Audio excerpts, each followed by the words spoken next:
Bon matin! Aujourd'hui, on va apprendre à calculer l'aire d'une surface. Lorsque l'on calcule l'aire, on calcule la surface de la forme, comme si on la peinturait. Alors que pour le périmètre, on en fait le tour, on calcule la longueur totale du contour de la surface. À quoi ça sert de savoir calculer l'aire? C'est très pratique lorsque l'on veut recouvrir un plancher ou peinturer des murs. On doit savoir quelle quantité de matériaux acheter. Tu pourras être le super-héros des rénaux. Lorsque l'on calcule l'aire, on doit compter combien de petits carreaux rentrent dans notre figure.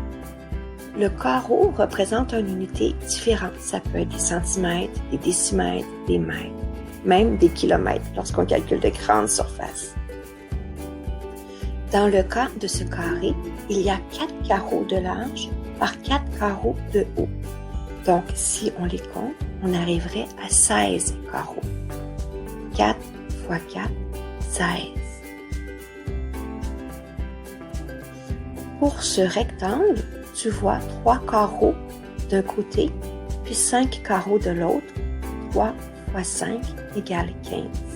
Si on les avait comptés un par un aussi, on serait arrivé à 15.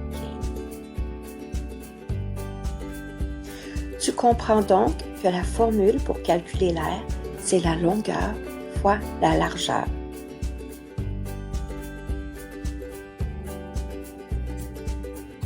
Concernant les unités de mesure, sache que tu dois avoir les mêmes unités de mesure avant de les multiplier ensemble. Et lorsque tu communiques ta réponse, ton unité de mesure deviendra au carré ou exposant 2. Tu es maintenant le super-héros du calcul de l'aire. Bravo! Passe une belle journée.